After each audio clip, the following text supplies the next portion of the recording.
नमस्कार दोस्तों, अभी मैं Bihar state power holding company के साइट पर हूँ।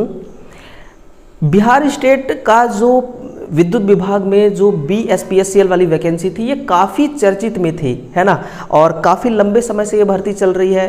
पहले ये भर्ती का फॉर्म अप्लाई होना था शायद मार्च में, है ना। फिर ये आपका आ गया इलेक्शन, इसके वजह से इलेक्शन में आचार संहिता वगैरह लग गया, है ना। तो इसके नियम का पालन ये करने लगा, जिससे एक थोड़ा सा लंबा टाइम हो गया फॉर्म भरने का। एक जो है ना कि इनका जो फिक्स डेट था, उस डेट में इन्होंने फॉर्म को नहीं अप्लाई करवाया।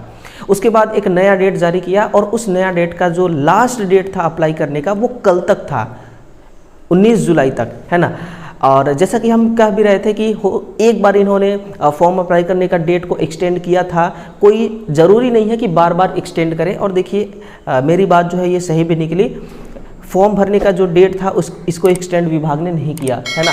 इनकी साइट जो है ये पूरी तरह से बंद हो चुकी है, ठीक है ना, बंद हो चुकी है। यहाँ पर देखिए इसका कलर भी चेंज हो गया है। अगर फॉर्म अप्लाई करने का डेट जब तक था तो इसका कलर जो था वो दूसरे कलर का था, है ना। तो फॉर्म अप्लाई करने का डेट बंद हो चुका है। अब बात ये आती है कि सर टोटल फॉर्म कितने फिल हुए हैं, है ना, टोटल मिला करके।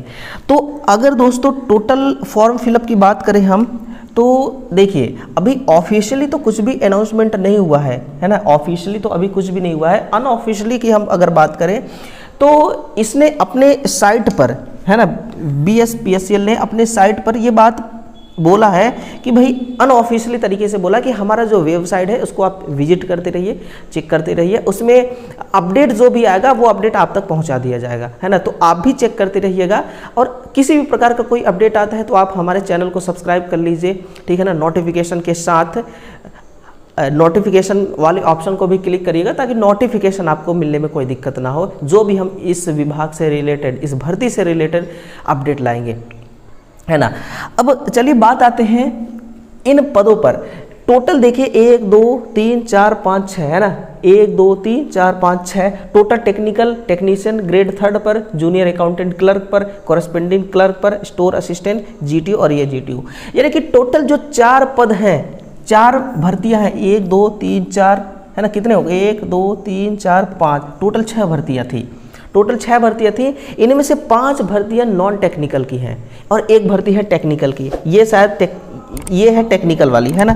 ये टेक्निकल की है, ये 2 टेक्निकल की है और एक टेक्निकल, ये हो गया 3 टेक्निकल की होगी और 3 नॉन टेक्निकल की, है ना। तो टोटल ओवरऑल मिला करके कितने फॉर्म फिलअप हुए हैं, तो मैं पहले भी आपको बताया हूँ कि ऑफिशियली कुछ भी नहीं आया, लेकिन एप्लीकेशन के अकॉर्डिंग एक डाटा हमें पता चला है ना। अब वो डाटा कितना है कि लगभग, है ना,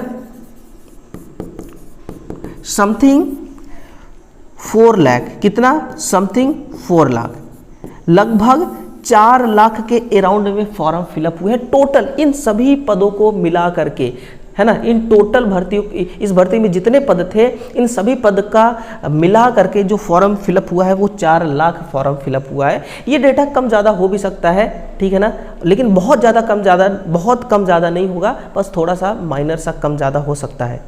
क्यों कम ज़्यादा हो सकता है, उसका भी एक रीज़न है। वो क्या रीज़न है? रीज़न ये है मेरे भाई कि लास्ट एंड में क्या हुआ कि बहुत सारे ऐसे विद्यार्थी हैं जिनका पेमेंट ही नहीं हो पाया है ना। जिनका पेमेंट नहीं हो पाया, ये लगभग 6 से 7 हज़ार ऐसे विद्यार्थी हैं, है ना।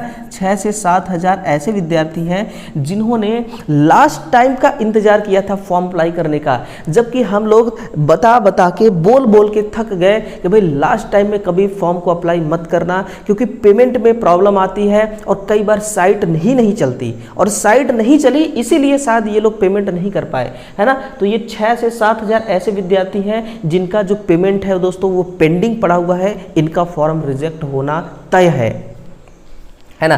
फॉर्म फीस कितना था? फॉर्म फीस भी बहुत ज़्यादा था, है ना। ये अनरिजर्व का बता रहा हूँ और अदर स्टेट के विद्यार्थियों के लिए बता रहा हूँ 1500 रुपये। बाकी जिनको रिजर्वेशन मिला है बिहार में उनकी बात अलग है ना, उनको कम ही फीस देना पड़ा है। तो 1500 रुपये, एक तो बहुत महंगा फॉर्म है ये, बहुत महंगा ये फीस है। और हो सकता है किसी के पास पैसे ना हो, इसके वजह से नहीं हो पाया, और किसी के पास हो सकता है कि मतलब कि ये साइड में प्रॉब्लम रही हो, साइड सही तरीके से ना चली हो, उसके वजह से इन्होंने नहीं कर पाया।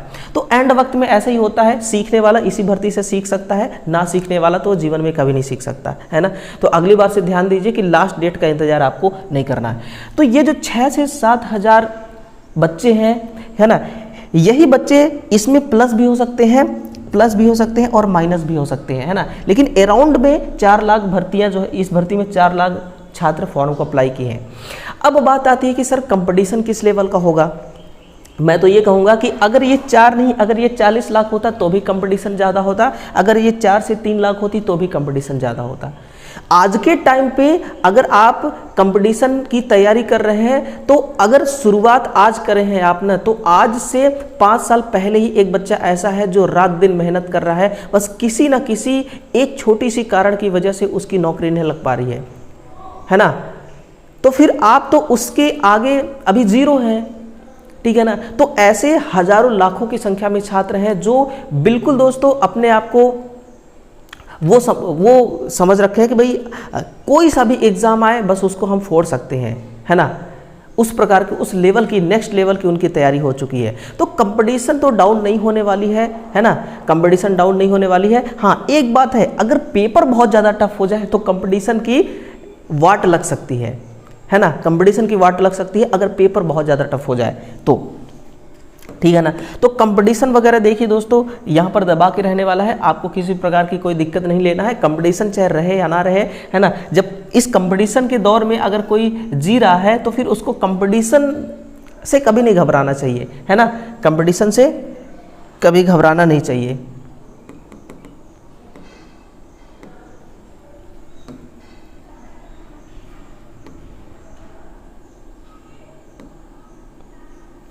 अब आ जाइए, जो इसका सिलेबस है, इसका सिलेबस क्या है।